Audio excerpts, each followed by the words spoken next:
Chapter 10. The Nawal's Party of Warriors.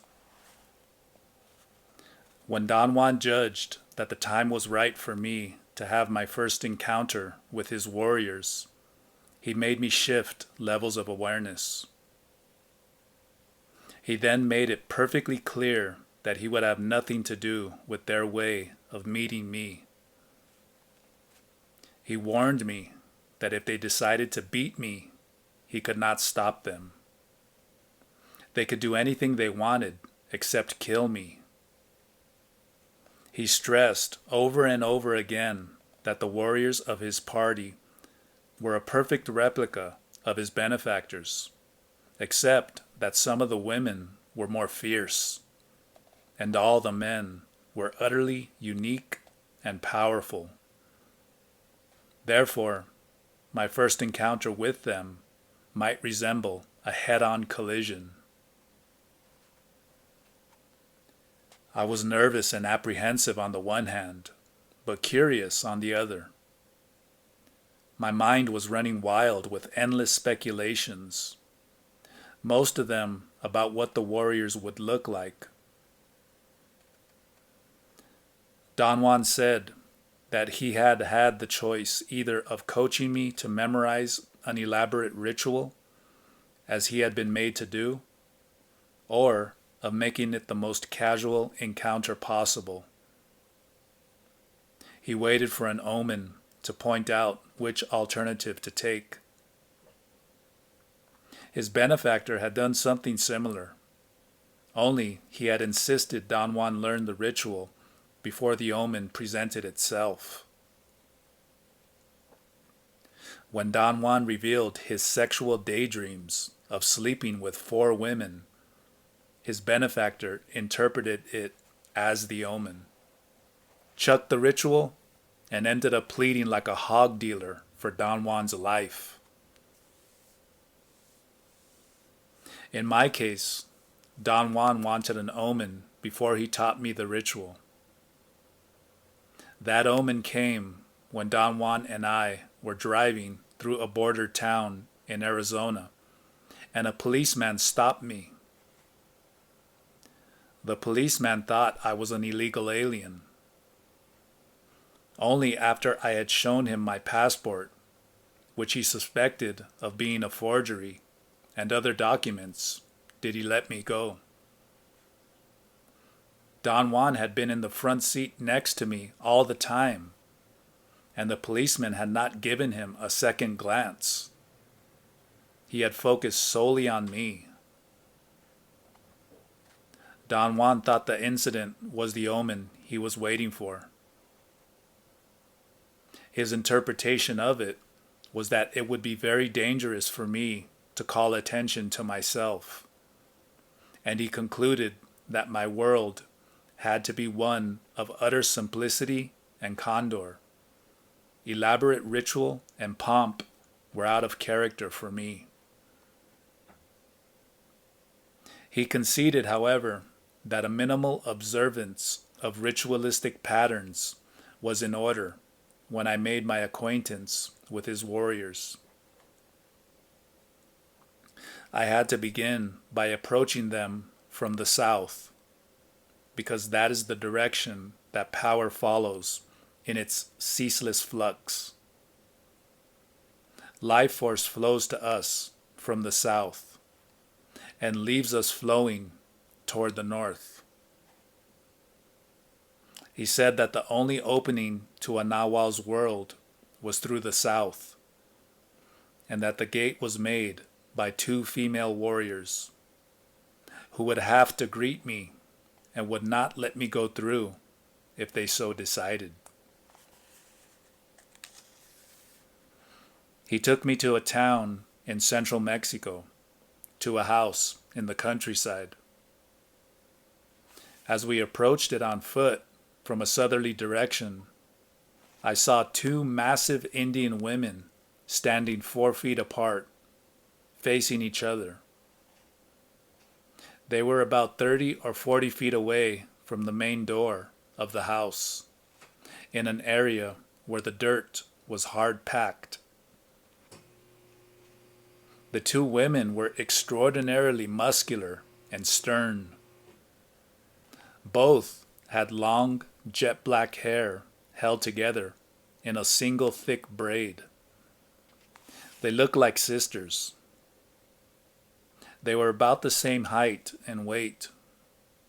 I figured that they must have been around 5'4" and weighed 150 pounds. One of them was extremely dark, almost black. The other much lighter. They were dressed like typical Indian women from central Mexico. Long, full dresses and shawls, homemade sandals. Don Juan made me stop 3 feet from them. He turned to the woman on our left, and made me face her.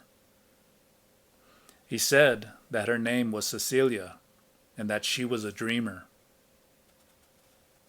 He then turned abruptly, without giving me time to say anything, and made me face the darker woman to our right.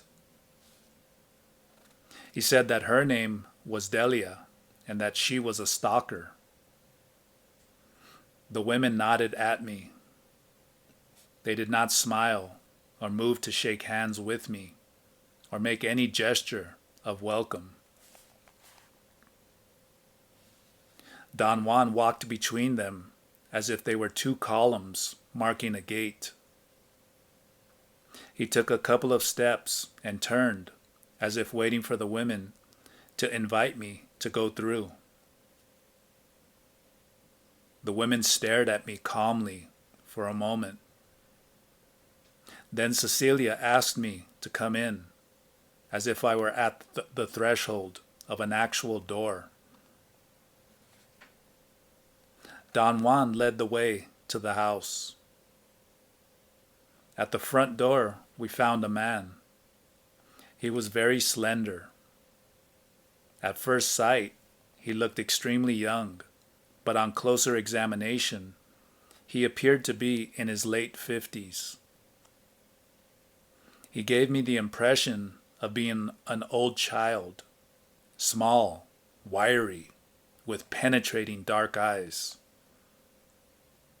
He was like an elfish apparition, a shadow. Don Juan introduced him to me as Emilito and said that he was his courier and all-around helper who would welcome me on his behalf. It seemed to me that Emilito was indeed the most appropriate being to welcome anyone. His smile was radiant. His small teeth were perfectly even. He shook hands with me, or rather, he crossed his forearms and clasped both my hands. He seemed to be exuding enjoyment. Anyone would have sworn that he was ecstatic in meeting me. His voice was very soft, and his eyes sparkled. We walked into a large room. There was another woman there. Don Juan said that her name was Teresa, and that she was Cecilia's and Delia's courier. She was perhaps in her early 30s, and she definitely looked like Cecilia's daughter. She was very quiet, but very friendly. We followed Don Juan to the back of the house, where there was a roofed porch. It was a warm day. We sat there around a table, and after a frugal dinner, we talked until after midnight. Emilito was the host. He charmed and delighted everyone with his exotic stories. The women opened up. They were a great audience for him. To hear the women's laughter was an exquisite pleasure. They were tremendously muscular, bold, and physical. At one point, when Emilito said that Cecilia and Delia were like two mothers to him, and Teresa like a daughter. They picked him up and tossed him in the air like a child. Of the two women, Delia seemed the more rational, down to earth. Cecilia was perhaps more aloof, but appeared to have greater inner strength. She gave me the impression of being more intolerant or more impatient. She seemed to get annoyed with some of Emilito's stories. Nonetheless, she was definitely on the edge of her chair when he would tell what he called his tales of eternity. He would preface every story with the phrase, "Do you, dear friends, know that?" The story that impressed me the most was about some creatures that he said existed in the universe, who were the closest thing to human beings without being human. Creatures who were obsessed with movement and capable of detecting the slightest fluctuation inside themselves or around them. These creatures were so sensitive to motion that it was a curse to them. It gave them such pain that their ultimate ambition was to find quietude. Emilito would intersperse his tales of eternity with the most outrageous, dirty jokes. Because of his incredible gifts as a raconteur, I understood every one of his stories as a metaphor, a parable, with which he was teaching us something. Don Juan said that Emilito was merely reporting about things he had witnessed in his journeys through eternity. The role of a courier was to travel ahead of the Nahual, like a scout in a military operation. Emilito went to the limits of the second attention, and whatever he witnessed, he passed on to the others. My second encounter with Don Juan's warriors was just as contrived as the first. One day, Don Juan made me shift levels of awareness and told me that I had a second appointment. He made me drive to Zacatecas in northern Mexico. We arrived there very early in the morning. Don Juan said that that was only a stopover, and that we had until the next day to relax before we embarked on my second formal meeting to make the acquaintance of the Eastern women and the scholar warrior of his party. He explained then an intricate and delicate point of choice. He said that we had met the South and the courier in the mid-afternoon because he had made an individual interpretation of the rule and had picked that hour to represent the night. The South was really the night, a warm, friendly, cozy night. And properly, we should have gone to meet the two southerly women after midnight. However, that would have been inauspicious for me because my general direction was toward the light, toward optimism, an optimism that works itself harmoniously into the mystery of darkness. He said that that was precisely what he had done that day. We had enjoyed each other's company and talked until it was pitch black. I had wondered why they did not light their lanterns. Don Juan said that the East, on the other hand, was the morning, the light, and that we would meet the Easterly women the next day at mid-morning. Before breakfast, we went to the plaza and sat down on a bench. Don Juan told me that he wanted me to remain there and wait for him while he ran some errands. He left, and shortly after he had gone, a woman came and sat down on the other end of the bench. I did not pay any attention to her and started reading a newspaper. A moment later, another woman joined her. I wanted to move to another bench, but I remembered that Don Juan had specifically said that I should sit there. I turned my back to the women and had even forgotten that they were there, since they were so quiet when a man greeted them and stood facing me. I became aware from their conversation that the women had been waiting for him. The man apologized for being late. He obviously wanted to sit down. I slid over to make room for him. He thanked me profusely and apologized for inconveniencing me. He said that they were absolutely lost in the city because they were rural people, and that once they had been to Mexico City and had nearly died in the traffic. He asked me if I lived in Zacatecas. I said no and was going to end our conversation right there, but there was something very winning about his smile. He was an old man, remarkably fit for his age. He was not an Indian.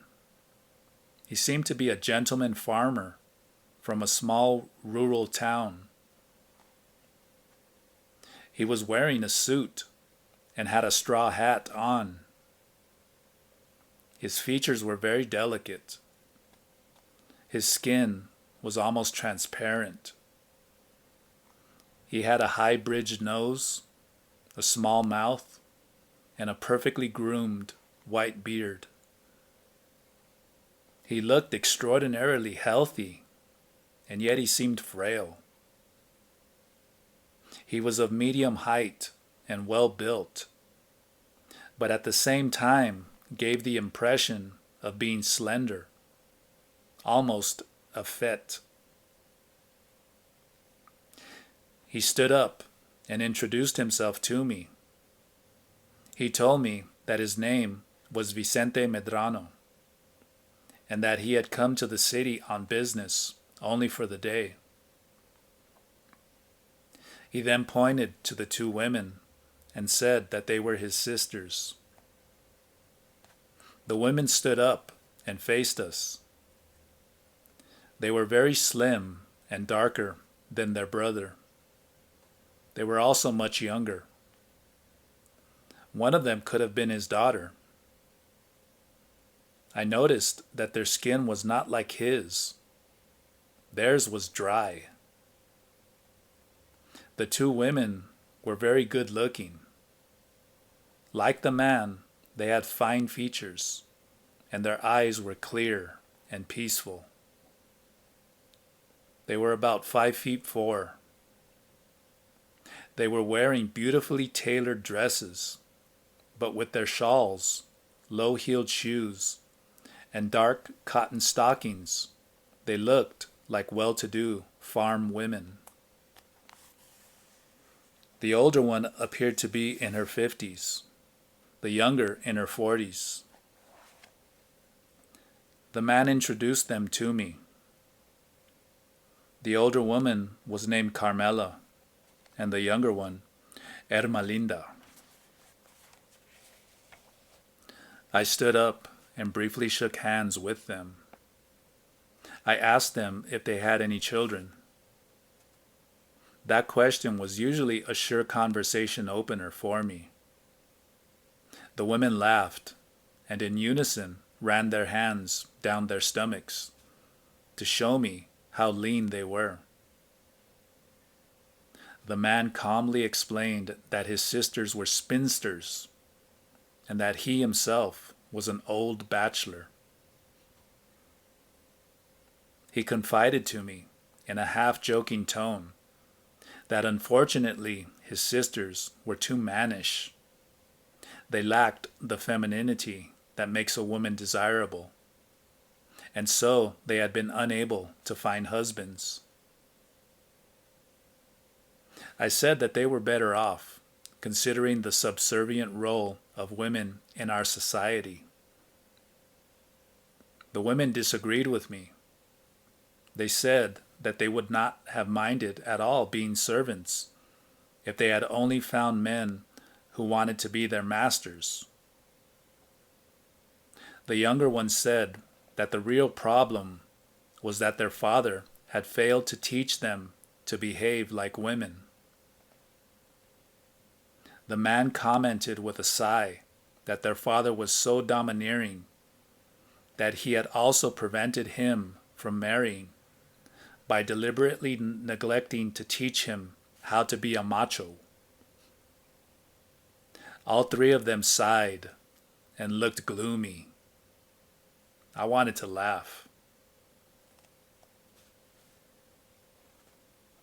After a long silence, we sat down again, and the man said that if I stayed a while longer on the bench, I would have a chance to meet their father, who was still very spirited for his advanced age. He added in a shy tone that their father was going to take them to eat breakfast, because they themselves never carried any money. Their father handled the purse strings. I was aghast. Those old people who looked so strong were in reality like weak, dependent children. I said goodbye to them and got up to leave. The man and his sisters insisted that I stay. They assured me that their father would love it if I would join them for breakfast. I did not want to meet their father, and yet I was curious. I told them that I myself was waiting for someone. At that, the women began to chuckle, and then broke into a roaring laughter. The man also abandoned himself to uncontained laughter. I felt stupid. I wanted to get out of there.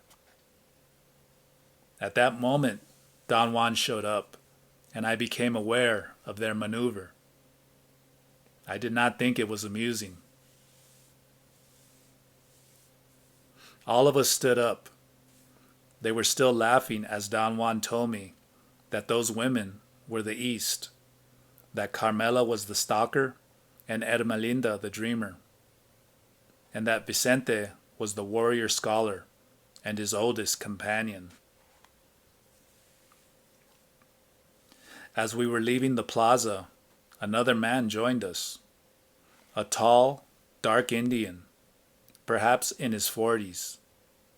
He was wearing Levi's and a cowboy hat. He seemed terribly strong and sullen. Don Juan introduced him to me as Juan Tuma, Vicente's courier and research assistant. We walked to a restaurant a few blocks away. The women held me between them. Carmela said that she hoped I was not offended by their joke, that they had the choice of just introducing themselves to me or kidding me.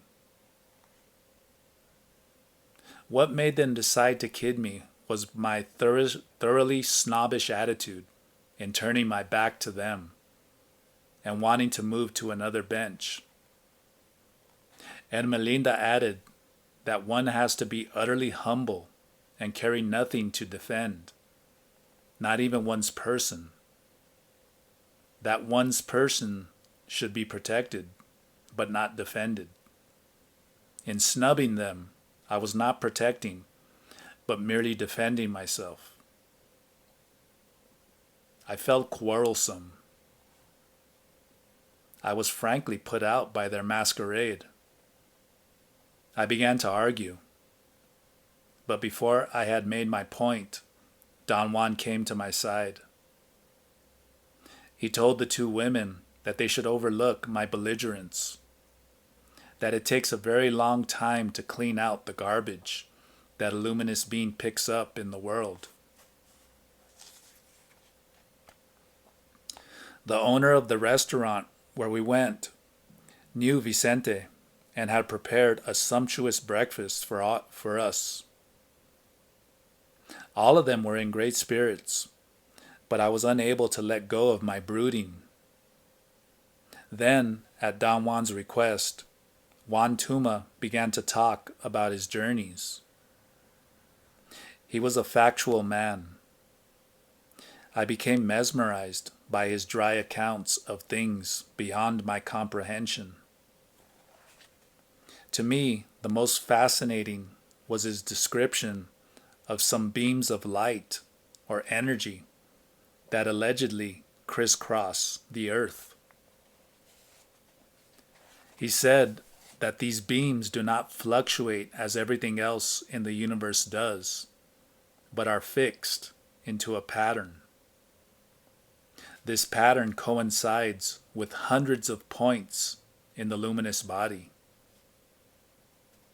Ermelinda had understood that all the points were in our physical body, but Juan Tuma explained that since the luminous body is quite big, some of the points are as much as 3 feet away from the physical body.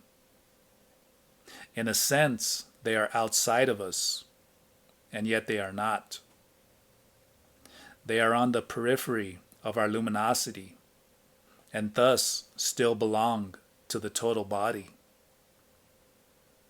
The most important of those points is located a foot away from the stomach, 40 degrees to the right of an imaginary line shooting straight forward. Juan Tuma told us that that was a center of assembling for the second attention, and that it is possible to manipulate it by gently stroking the air with the palms of the hands. Listening to Juan Tuma, I forgot my anger.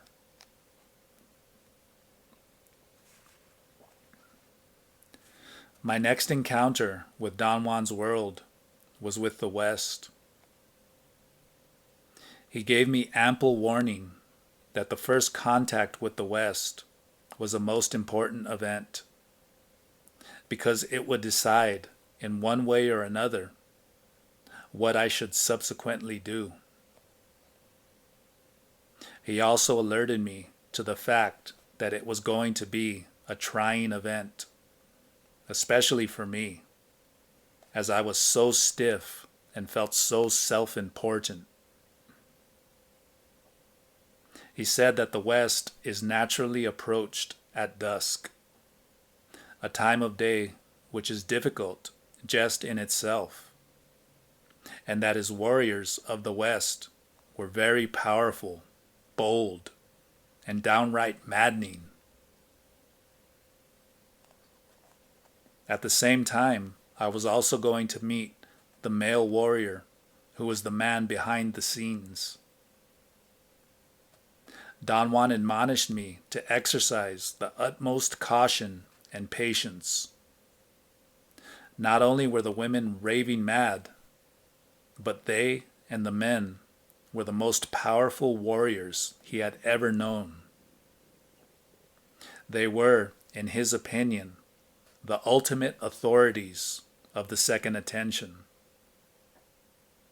Don Juan did not elaborate any further.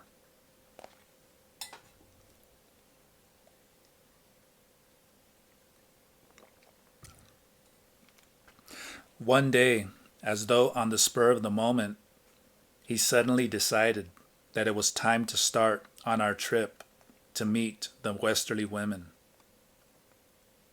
We drove to a city in northern Mexico. Just at dusk, Don Juan directed me to stop in front of a big, unlit house on the outskirts of town. We got out of the car and walked to the main door. Don Juan knocked several times. No one answered. I had the feeling that we had come at the wrong time. The house seemed empty. Don Juan kept on knocking until he apparently got tired. He signaled me to knock. He told me to keep on doing it without stopping, because the people who lived in there were hard of hearing. I asked him if it would be better to return later or the next day. He told me to keep on banging on the door. After a seemingly endless wait, the door began to open slowly. A weird-looking woman stuck her head out and asked me if my intention was to break down the door or to anger the neighbors and their dogs. Don Juan stepped forward to say something. The woman stepped out and forcefully brushed him aside. She began to shake her finger at me, yelling that I was behaving as if I owned the world, as if there were no one else besides myself. I protested that I was merely doing what Don Juan had told me to do. The woman asked if I had been told to break the door down. Don Juan tried to intervene, but was again brushed away. The woman looked as if she had just gotten out of bed. She was a mess. Our knocking had probably awakened her, and she must have put on a dress from her basket of dirty clothes. She was barefoot. Her hair was graying and terribly unkempt. She had red, beady eyes. She was a homely woman, but somehow very impressive. Rather tall, about 5'8", dark and enormously muscular. Her bare arms were knotted with hard muscles. I noticed that she had beautifully shaped calves. She looked me up and down, towering over me, and shouted that she had not heard my apologies. Don Juan whispered to me that I should apologize loud and clear. Once I had done that, the woman smiled and turned to Don Juan and hugged him as if he were a child. She grumbled that he should not have made me knock because my touch on the door was too shifty and disturbing. She held Don Juan's arm and led him inside, helping him over the high threshold. She called him dearest little old man. Don Juan laughed. I was appalled to see him acting as if he were delighted at the absurdities of that scary woman. Once she had helped the dearest little old man into the house, she turned to me and made a gesture with her hand to shoo me away, as if I were a dog. She laughed at my surprise. Her teeth were big and uneven, even filthy. Then she seemed to change her mind and told me to come in. Don Juan was heading to a door that I could barely see at the end of a dark hall. The woman scolded him for not knowing where he was going. She took us through another dark hall. The house seemed to be enormous. There was not a single light in it. The woman opened the door to a very large room, almost empty, except for 2 old armchairs in the center, under the weakest light bulb I had ever seen. It was an old-fashioned long bulb. Another woman was sitting in one of the armchairs. The first woman sat down on a small straw mat on the floor and rested her back against the other chair. Then she put her thighs against her breasts, exposing herself completely. She was not wearing underpants. I stared at her, dumbfounded. In an ugly, gruff tone, the woman asked me why I was staring at her vagina. I did not know what to say except to deny it. She stood up and seemed about to hit me. She demanded that I tell her that I had gaped at her because I had never seen a vagina in my life. I felt guilty. I was thoroughly embarrassed and also annoyed at having been caught in such a situation. The woman asked Don Juan what kind of Nahual I was if I had never seen a vagina. She began repeating this over and over, yelling it at the top of her voice. She ran around the room and stopped by the chair where the other woman was sitting. She took her by the shoulders and, pointing at me, said that I was a man who had never seen a vagina in his whole life. She laughed and taunted me. I was mortified. I felt that Don Juan should have done something to save me from that humiliation. I remembered that he had told me these women were quite mad. He had understated it. This woman was ready for an institution. I looked at Don Juan for support and advice. He looked away. He seemed to be equally at a loss, although I thought I caught a malicious smile, which he quickly hid by turning his head. The woman lay down on her back and pulled up her skirt and commanded me to look to my heart's content instead of sneaking glances. My face must have been red, judging by the heat in my head and neck. I was so annoyed that I almost lost control. I felt like bashing her head in. The woman who was sitting in the chair suddenly stood up and grabbed the other one by the hair and made her stand up in one single motion, seemingly with no effort at all. She stared at me through half-closed eyes, bringing her face no more than 2 or 3 inches from mine. She smelled surprisingly fresh. In a high-pitched voice, she said that we should get down to business. Both of the women stood close to me under the light bulb. They did not look alike. The second woman was older, or looked older, and her face was covered by a thick coat of cosmetic powder that gave her a clownish appearance. Her hair was neatly arranged in a chignon. She seemed calm except for a continuous tremor in her lower lip and chin. Both women were equally tall and strong-looking. They towered menacingly over me and stared at me for a long time.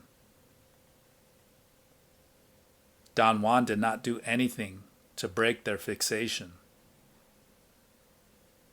The older woman nodded her head, and Don Juan told me that her name was Zulika and that she was a dreamer. The woman who had opened the door was named Zoila, and she was a stalker. Zulika turned to me and in a parrot-like voice asked me if it was true that I had never seen a vagina. Don Juan could not hold his composure any longer and began to laugh. With a gesture, I signaled him that I did not know what to say. He whispered in my ear that it would be better for me to say that I had not. Otherwise, I should be prepared to describe a vagina, because that was what Zuleika would demand that I do next.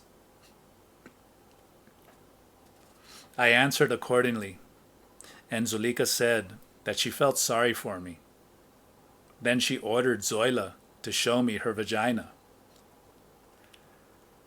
Zoila lay down on her back under the light bulb and opened her legs. Don Juan was laughing and coughing. I begged him to get me out of that madhouse. He whispered in my ear again that I had better take a good look and appear attentive and interested, because if I did not, we would have to stay there until kingdom come. After my careful and attentive examination, Zuleika said that from then on I could brag that I was a connoisseur, and that if I ever stumbled upon a woman without pants, I would not be so coarse and obscene as to let my eyes pop out of their sockets, because now I had seen a vagina. Zuleika very quietly led us to the patio. She whispered that there was someone out there waiting to meet me. The patio was pitch black. I could hardly make out the silhouettes of the others. Then I saw the dark outline of a man standing a few feet away from me. My body experienced an involuntary jolt. Don Juan spoke to the man in a very low voice, saying that he had brought me to meet him. He told the man my name. After a moment's silence, Don Juan said to me that the man's name was Silvio Manuel, and that he was the warrior of darkness and the actual leader of the whole warriors' party. Then Silvio Manuel spoke to me. I thought that he must have had a speech disorder. His voice was muffled, and the words came out of him like spurts of soft coughing. He ordered me to come closer. As I tried to approach him, he receded, just as if he were floating. He led me into an even darker recess of a hall, walking, it seemed, noiselessly backwards. He muttered something I could not understand. I wanted to speak. My throat itched and was parched. He repeated something 2 or 3 times until it dawned on me that he was ordering me to undress. There was something overpowering about his voice and the darkness around him. I was incapable of disobeying. I took off my clothes and stood stark naked, shivering with fear and cold. It was so dark that I could not see if Don Juan and the 2 women were around. I heard a soft, prolonged hissing from a source a few feet away from me. Then I felt a cool breeze. I realized that Silvio Manuel was exhaling his breath all over my body. He then asked me to sit on my clothes and look at a bright point, which I could easily distinguish in the darkness. A point that seemed to give out a faint amber light. I stared at it for what seemed hours, until I suddenly realized that the point of brightness was Silvio Manuel's left eye. I could then make out the contour of his whole face and his body. The hall was not as dark as it had seemed. Silvio Manuel advanced to me and helped me up. To see in the dark with such clarity enthralled me. I did not even mind that I was naked, or that, as I then saw, the two women were watching me. Apparently they could also see in the dark. They were staring at me. I wanted to put on my pants, but Zoila snatched them out of my hands. The two women and Silvio Manuel stared at me for a long time. Then Don Juan came out of nowhere, handed me my shoes, and Zoila led us through a corridor to an open patio with trees. I made out the dark silhouette of a woman standing in the middle of the patio.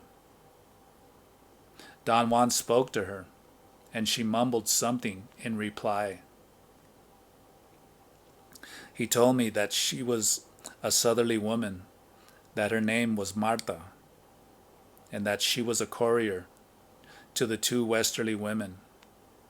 Marta said that she could bet I had never been introduced to a woman while I was naked, that the normal procedure is to get acquainted and then undress. She laughed out loud. Her laughter was so pleasing, so clear and youthful, that it sent chills through me. It reverberated through the whole house, enhanced by the darkness and the silence there. I looked to Don Juan for support. He was gone, and so was Silvio Manuel. I was alone with the three women. I became very nervous and asked Marta if she knew where Don Juan had gone. At that precise moment, someone grabbed the skin of my armpits. I yelled with pain. I knew that it was Silvio Manuel. He lifted me up as if I weighed nothing and shook my shoes off me. Then he stood me in a shallow tub of ice-cold water that came up to my knees. I remained in the tub for a long time, while all of them scrutinized me. Then Silvio Manuel lifted me up again and set me down next to my shoes, which someone had neatly placed next to the tub. Don Juan again came out of nowhere and handed me my clothes. He whispered that I should put them on and stay only long enough to be polite. Marta gave me a towel to dry myself. I looked around for the other two women and Silvio Manuel, but they were nowhere in sight. Marta, Don Juan, and I stood in the darkness talking for a long time. She seemed to be speaking mainly to Don Juan, but I believed that I was her real audience. I waited for a clue from Don Juan to leave, but he appeared to be enjoying Marta's agile conversation. She told him that Zoila and Zulika had been at the peak of their madness that day. Then she added for my benefit that they were extremely rational most of the time. As if she were revealing a secret, Marta told us that the reason Zoila's hair looked so unkempt was because at least 1/3 of it was Zulika's hair. What had happened was that the two of them had had a moment of intense camaraderie and were helping one another to groom their hair. Zulika braided Zoila's hair as she had done hundreds of times, except that, being out of control, she had braided portions of her own hair in with Zoila's. Marta said that when they got up from their chairs, they went into a commotion. She ran to their rescue, but by the time she entered the room, Zuleika had taken over. And since she was more lucid than Zoila that day, she had decided to cut the portion of Zoila's hair that was braided to hers. She got confused in the melee that ensued and cut her own hair instead. Don Juan was laughing as if it were the funniest thing ever. I heard soft, cough-like bursts of laughter coming from the darkness on the far side of the patio. Marta added that she had to improvise a chingnon until Zuleika's hair grew out. I laughed along with Don Juan.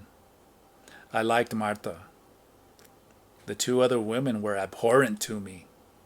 They gave me a sensation of nausea. Marta, on the other hand, seemed a paragon of calm and silent purpose. I could not see her features, but I imagined her to be very beautiful. The sound of her voice was haunting. She was very polite. She very politely asked Don Juan if I would accept something to eat. He replied that I did not feel comfortable with Zuleika and Zoila, and that I would probably get sick to my stomach. Marta assured me that the two women were gone and took my arm and led us through the darkest hall yet into a well-lit kitchen. The contrast was too great for my eyes. I stood in the doorway trying to get used to the light. The kitchen had a very high ceiling and was fairly modern and adequate. We sat in a sort of dinette area. Marta was young and very strong.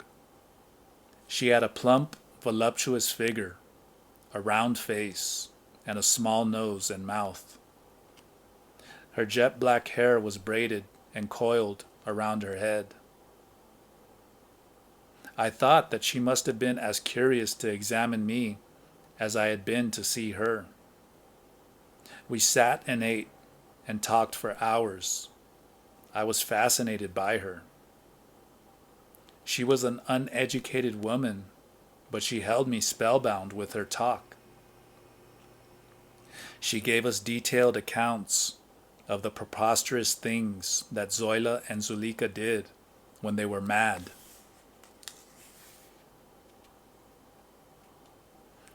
As we drove away, Don Juan expressed his admiration for Marta. He said that she was perhaps the finest example he knew of how determination can affect a human being. With no background or preparation at all, except for her unbending intent, Marta had successfully tackled the most arduous task imaginable, that of taking care of Zoila, Zuleika, and Silvio Manuel. I asked Don Juan why Silvio Manuel had refused to let me look at him in the light.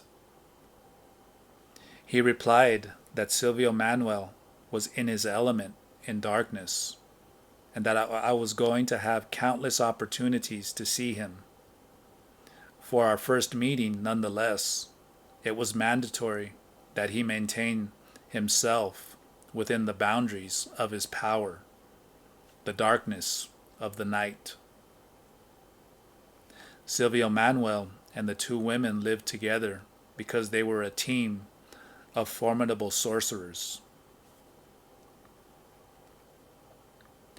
Don Juan advised me that I should not make hasty judgments about the Westerly women.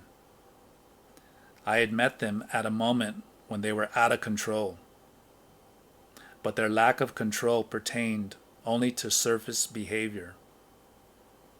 They had an inner core which was unalterable.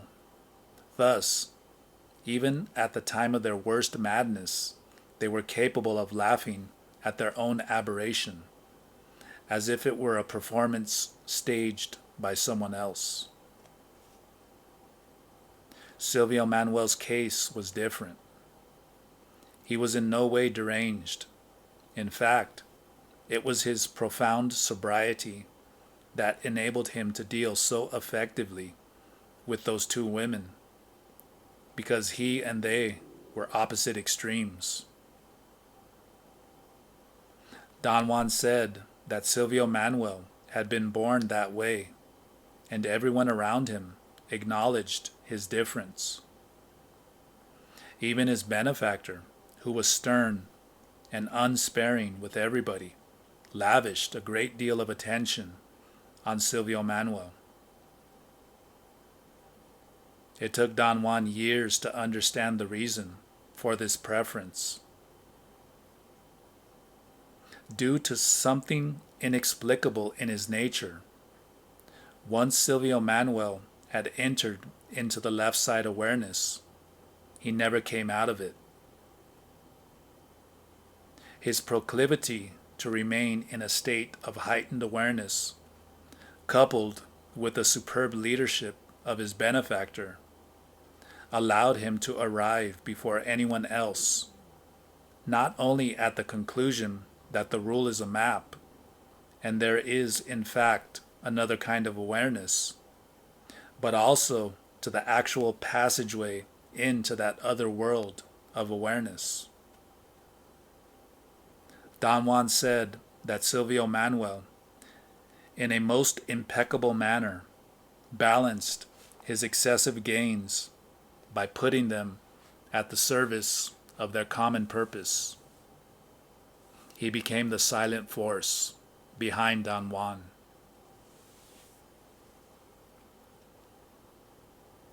My last introductory encounter with Don Juan's warriors was with the North.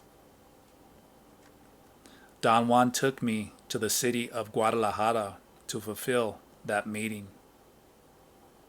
He said that our appointment was only a short distance from the center of town and had to be at noon because the North was the midday. We left the hotel around 11 a.m. and took an easy stroll through the downtown area. I was walking along without watching where I was going, worried about the meeting, and I collided head-on with a lady who was rushing out of a store. She was carrying packages, which scattered all over the ground. I apologized and began to help her pick them up. Don Juan urged me to hurry because we were going to be late. The lady seemed to be stunned. I held her arm. She was a very slender, tall woman, perhaps in her 60s, very elegantly dressed. She seemed to be a lady of social standing. She was exquisitely polite and assumed the blame, saying that she had been distracted, looking for her manservant. She asked me if I would help her locate him in the crowd. I turned to Don Juan. He said that the least I could do after nearly killing her was to help her. I took her packages and we walked back into the store. A short distance away, I spotted a forlorn-looking Indian who seemed thoroughly out of place there.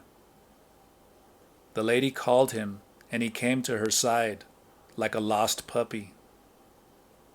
He looked as if he was about to lick her hand. Don Juan was waiting for us outside the store. He explained to the lady that we were in a hurry and then told her my name. The lady smiled graciously and initiated a handshake. I thought that in her youth she must have been ravishing, because she was still beautiful and alluring. Don Juan turned to me and abruptly said that her name was Nelida, that she was of the north, and that she was a dreamer. Then he made me face the manservant and said that his name was Gennaro Flores, and that he was the man of action, the warrior of deeds in the party. My surprise was total. All three of them had a belly laugh. The greater my dismay, the more they seemed to enjoy it. Don Gennaro gave the packages away to a group of children, telling them that his employer, the kind lady who was talking, had bought those things as a present for them. It was her good deed for the day. Then we strolled in silence for half a block. I was tongue-tied. Suddenly, Nelida pointed to a store and asked us to wait just an instant because she had to pick up a box of nylons that they were holding for her there. She peered at me smiling, her eyes shining, and told me that, all kidding aside, sorcery or no sorcery, she had to wear nylons and lace panties.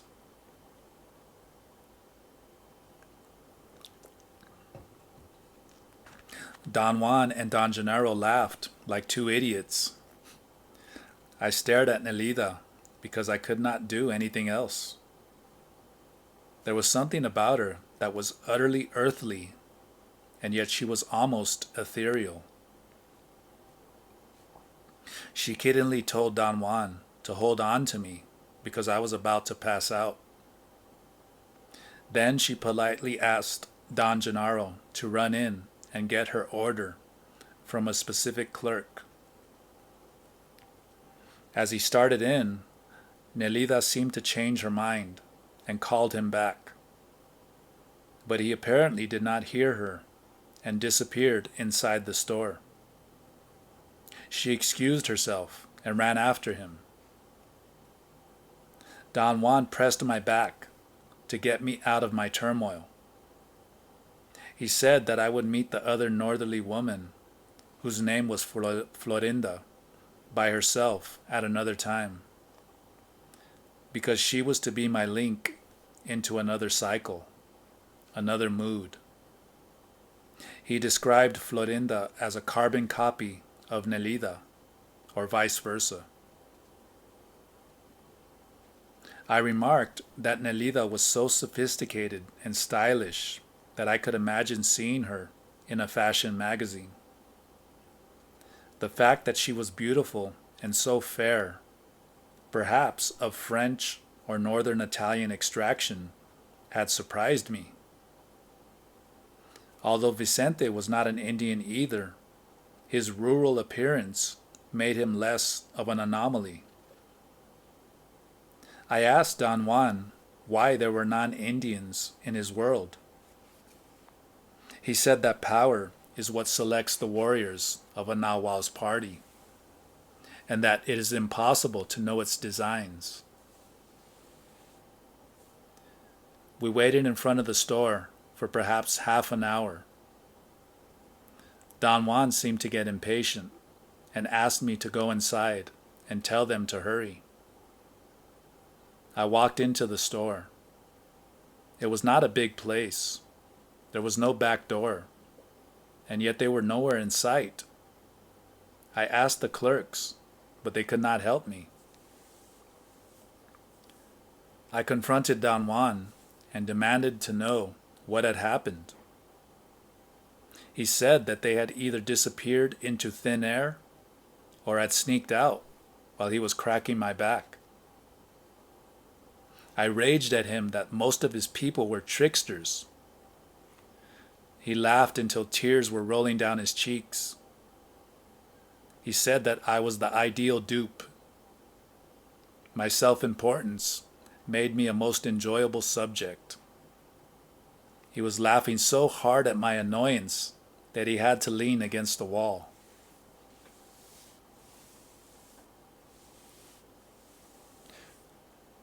La Gorda gave me an account of her first meeting with the members of Don Juan's party. Her version differed only in content. The form was the same.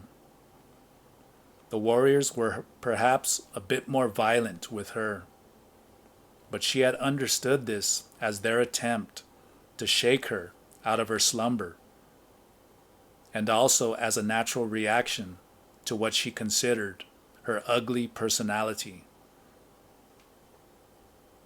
As we reviewed Don Juan's world, we realized that it was a replica of his benefactor's world. It could be seen as consisting either of groups or households. There was a group of 4 independent pairs of apparent sisters who worked and lived together.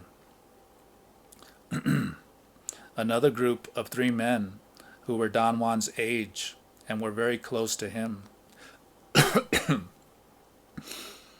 A team of 2 somewhat younger men, the couriers, Emilito and Juan Tuma, and finally a team of 2 younger, southerly women who seemed to be related to each other, Marta and Teresa. At other times, it could be seen as consisting of 4 separate households, located quite far from one another in different areas of Mexico. One was made up of the 2 westerly women, Zuleika and Zoila, Silvio Manuel, and the courier, Marta. The next was composed of the southerly women, Cecilia and Delia, Don Juan's courier, Emilito, and the courier, Teresa. Another household was formed by the easterly women, Carmela and Ermelinda, Vicente, and the courier, Juan Tuma. And the last of the northerly women, Nelida and Florinda and Don Gennaro. According to Don Juan, his world did not have the harmony and balance of his benefactors. The only 2 women who thoroughly balanced one another and who looked like identical twins were the northerly warriors, Nelida and Florinda. Nelida once told me in casual conversation they were so alike that they even had the same blood type. For me, one of the most pleasant surprises of our interaction was the transformation of Zuleika and Zoila, who had been so abhorrent. They turned out to be, as Don Juan had said, the most sober and dutiful warriors imaginable.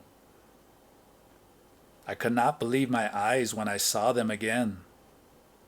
Their mad spell had passed, and they now looked like 2 well-dressed Mexican ladies, tall, dark, and muscular, with brilliant dark eyes, like pieces of shiny black obsidian. They laughed and joked with me about what had happened the night of our first meeting, as if someone else and not they had been involved in it.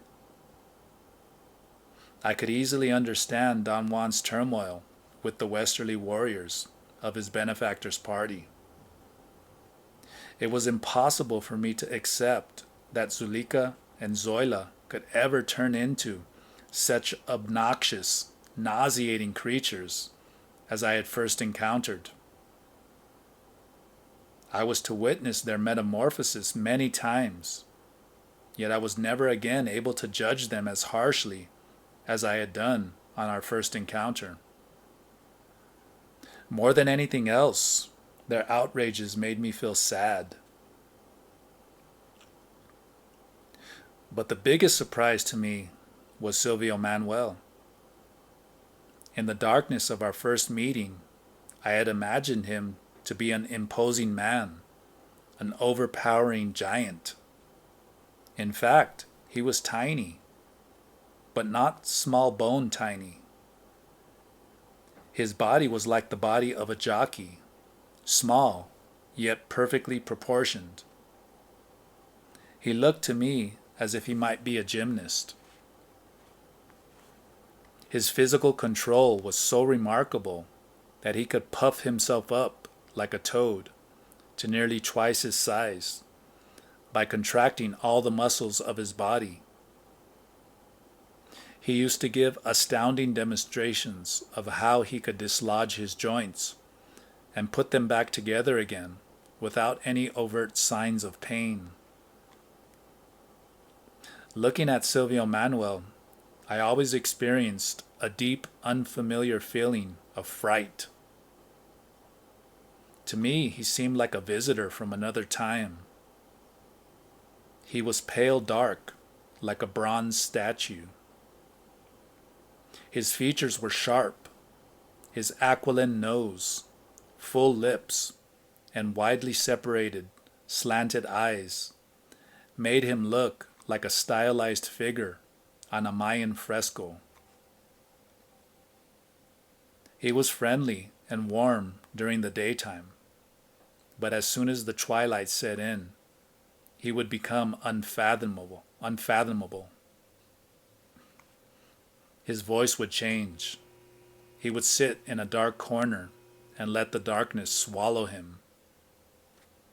All that was visible of him was his left eye, which remained open and acquired a strange shine, reminiscent of the eyes of a feline. A secondary issue that came up in the course of our interaction with Don Juan's warriors was the subject of controlled folly. Don Juan gave me a succinct explanation once when he was discussing the two categories into which all the women warriors are mandatorily divided, the dreamers and the stalkers. He said that all the members of his party did dreaming and stalking as part of their daily lives, but that the women who made up the planet of the dreamers and the planet of the stalkers were the foremost authorities on their respective activities.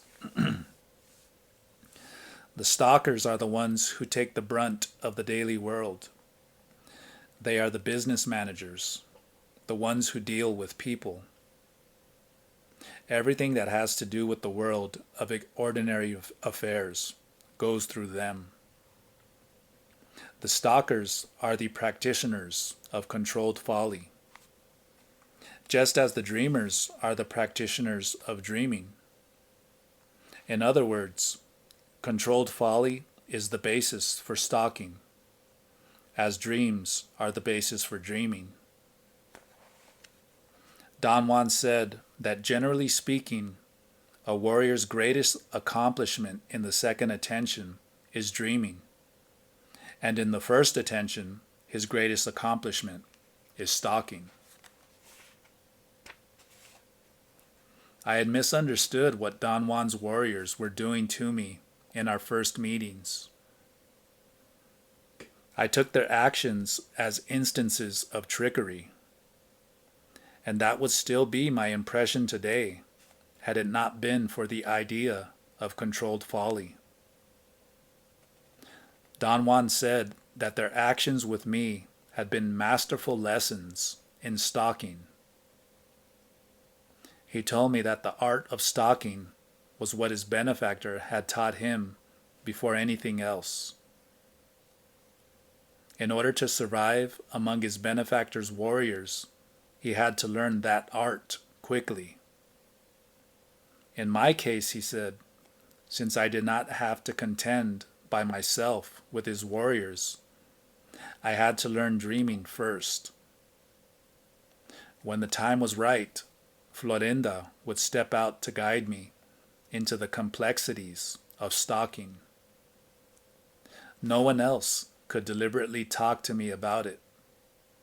They could only give me direct demonstrations, as they had already done in our first meetings. Don Juan explained to me at great length that Florinda was one of the foremost practitioners of stalking, because she had been trained in every intricacy of it by his benefactor and his 4 female warriors who were stalkers. Florinda was the first female warrior to come into Don Juan's world, and because of that, she was to be my personal guide, not only in the art of stalking, but also in the mystery of the third attention, if I ever got there. Don Juan did not elaborate on this. He said it would have to wait until I was ready, first to learn stalking and then to enter into the third attention. Don Juan said that his benefactor had taken extra time and care with him and his warriors in everything that pertained to their mastering the art of stalking. He used complex ploys to create an appropriate context for a counterpoint between the dictums of the rule and the behavior of the warriors in the daily world as they interacted with people. He believed that that was the way to convince them that, in the absence of self-importance, a warrior's only way of dealing with the social milieu is in terms of controlled folly. In the course of working out his ploys, Don Juan's benefactor would pit the actions of people and the actions of the warriors against the commands of the rule, and would then sit back and let the natural drama unfold itself. The folly of the people would take the lead for a while and drag the warrior into it, as seems to be the natural course, only to be vanquished in the end by the more encompassing designs of the rule. Don Juan told us that at first he resented his benefactor's control over the players. He even told him that to his face. His benefactor was not fazed. He argued that his control was merely an illusion created by the eagle. He was only an impeccable warrior, and his actions were a humble attempt to mirror the eagle. Don Juan said that the force with which his benefactor carried out his designs originated from his knowledge that the eagle is real and final, and that what people do is utter folly. The two together gave rise to controlled folly, which Don Juan's benefactor described as the only bridge between the folly of people and the finality of the eagle's dictums.